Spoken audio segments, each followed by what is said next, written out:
ए श्रीमान, कहाँ चले? देखते नहीं कि इस द्वार में एक समय में केवल एक ही व्यक्ति प्रवेश कर सकता है? वो तो देख रहा हूं, परंतु मैं तो अकेला हूं, मेरे साथ और कोई दूसरा नहीं। मेरा ये तात्पर्य नहीं था। तो फिर? हम और तुम एक साथ अंदर नहीं जा सकते। इसीलिए तो पहले मैं अंदर जा रहा हूं। पर तुम्हें मुझसे पहले अंदर जाने का अधिकार नहीं है। क्यों? इसलिए कि तुमसे पहले मैं यहाँ आया हूँ। नहीं, ये तुम नहीं कह सकते। हाँ, अधिक से अधिक इतना कह सकते हो कि हम दोनों एक साथ यहाँ आए थे। ऐसा भी है तो तुमने ये निर्णय कैसे ले लिया कि तुम पहले जाओगे? देखो, मैं एक यात्री हूं, मुझे देवी के दर्शन करके आगे भी जाना है, इसलिए पहले मुझे देवी के दर्शन कर लेने दो। जिन्हें देवी से श्रद्धा होती है वो ये नहीं देखते कि देवी के दर्शन से उनके कार्य में कोई विलंब हो रहा है। अच्छा। चलो यूं ही सही, परंतु आयु में तो मैं तुमसे बड़ा हूं।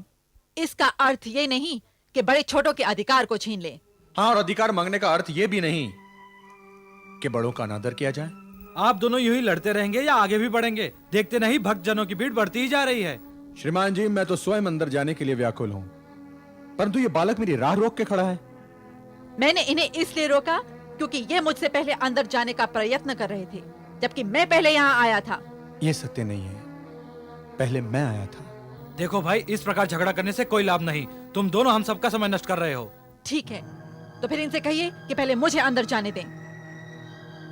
मैं तुम्हें अंदर जाने की अनुमति अवश्य दे देता, परंतु अब तो सिद्धांत का प्रश्न है, इसलिए पहले तो मैं ही अंदर जाऊंगा। और मैं तुम्हें पहले अंदर नहीं जाने दूंगा। हमारी मानो, तुम दोनों यहाँ से दूर जाकर लड़ झगड़ कर, या तुम्हारा मन चाहे वैसे, पहले ये निर्णय कर लो कि तुम दोनों में से अंदर पहले कौन जाएगा, परंतु हमारी राह न रोको। मुझे स्वीकार है। मुझे भी स्वीकार है। आओ अपनी अपनी धनुर्विद्या का प्रदर्शन दिखाएं। जो जीत जाए वही मंदिर में पहले प्रवेश करेगा। देखो बालक, मैं यहां देवी दर्शन के लिए आया था, कला प्रदर्शन के लिए नहीं। यदि अंदर जाने के लिए और कोई मार्ग नहीं तो फिर मैं तैयार हूं। तो फिर आओ, देखते हैं कौन कितने पानी में है। चलो।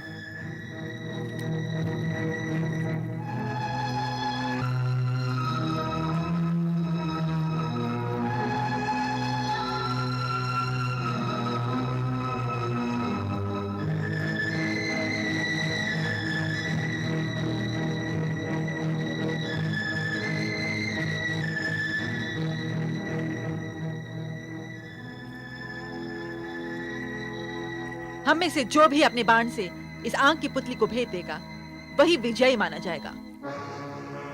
उसे ही मंदिर में पहले प्रवेश करने का अधिकार होगा। क्या देख रहे हो? कुछ देख नहीं रहा हूं, सोच रहा हूं। क्या सोच रहे हो? यही कि तुम्हें क्या करना चाहिए और तुम क्या कर रहे हो। मैं कुछ समझा नहीं। आंख का कितना सुंदर चित्र तुमने बनाया है। कदाचित प्रकृति ने इसीलिए तुम्हारे इन कोमल हाथों को बनाया था कि तुम इनसे चित्रकारी कर सको, परंतु तुम इन हाथों में धनुष्य बाण उठाकर प्रकृति की दी हुई देन का अनादर कर रहे हो। मेरे हाथ को मत देखो, अपने लक्ष्य की ओर देखो। ध्यान हट गया तो निशाना भी चूक सकता है। अपना धनुर्बाण संभालो और अपने भाग्य को पहले तुम आजमा लो। मुझे कोई आपत्ति नहीं।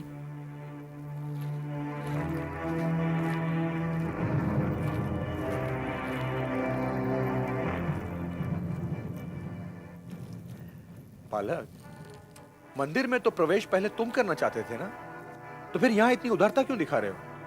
यहां भी पहले तुम ही करो, मैं तुम्हें अवसर देता हूं। मुझे पहला अवसर देकर शेष जीवन पछतावा करोगे। अच्छा, वो क्यों?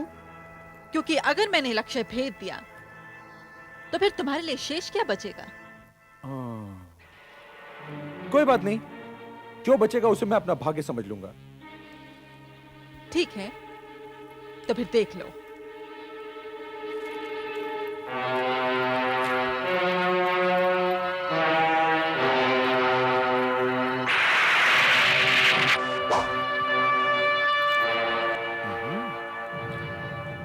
अभिनंदन बालक, अभिनंदन।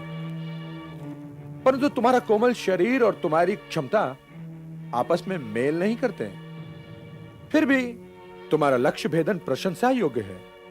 मैंने तुम्हें कहा था ना कि मुझे बाण चलाने का अवसर पहले मत दो। अब तुम किस पर बाण चलाओगे?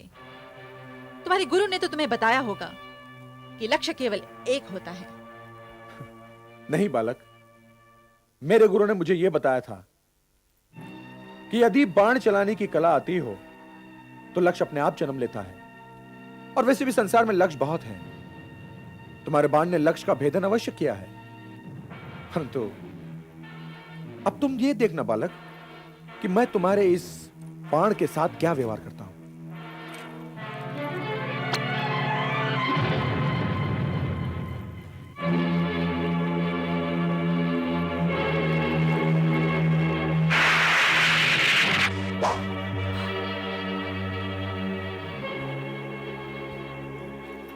कहां गया तुम्हारा बाण बालक?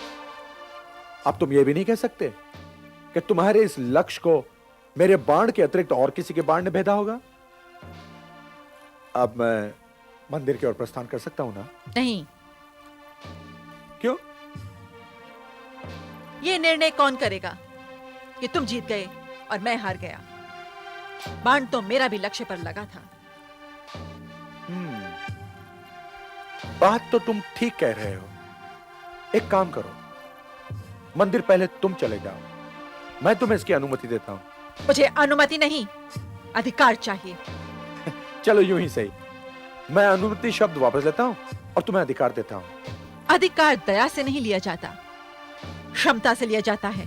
बड़े विचित्र हो, ना मुझे जाने देते हो ना खुद जाने को तैयार होते हो। इस विवाद का कोई तो अंत होगा। अंत क्यों नहीं? इस बात का तो पहले ही निश्चय हो गया था कि जो भी जीतेगा वही मंदिर में पहले प्रवेश करेगा। सत्य है, जीता मैं था। परंतु मैं भी तो हारा नहीं। तुम चाहते क्या हो? हार या जीत का निर्णय यदि धनुष और बाण से नहीं हुआ तो क्या, अभी खड़ग तो बाकी है। तुम व्यर्थ हट मत करो बालक। मुझे बालक मत कहो। तो क्या कन्या कहूं? सच पूछो तो तुम्हें कन्या कहने को ही मन करता है। अरे क्यों, न जाने क्यों ऐसा लगता है कि प्रकृति ने तुम्हें कन्या बनाते बनाते बीच में अपना विचार बदल दिया हो। तुम मुझे क्रोधित कर रहे हो। मैं बातों में नहीं, कर्म में विश्वास रखता हूं। निकालो अपना खड़ग और देखो कि इस कोमल तन में कितनी शक्ति है। जाने भी तो मित्र, अब इस विवाद को यहीं समाप्त कर देते हैं। भयभीत हो रहे हो? नहीं, चिंता हो रही है कि कहीं तुम्हारी इस कोमल कलाई में पहुंच ना आ जाए। तुम नहीं मानोगे।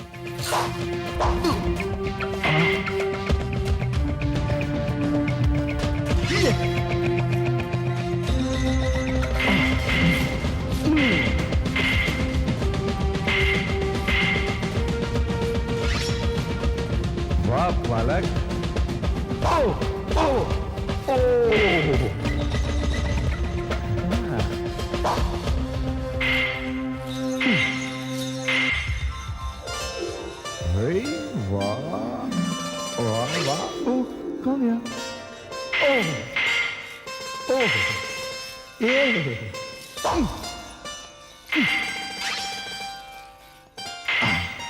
बाबा,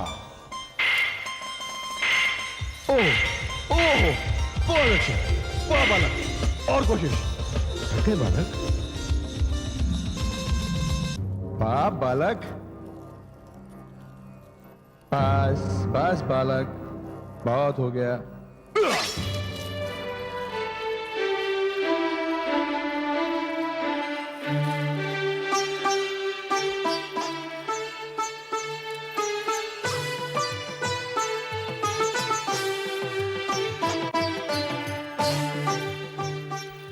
क्षमा करना सुंदरी, यदि पांडु पुत्र अर्जुन को इस बात का ज्ञात होता कि तुम एक कन्या हो तो मैं तुमसे कभी नहीं उलझता।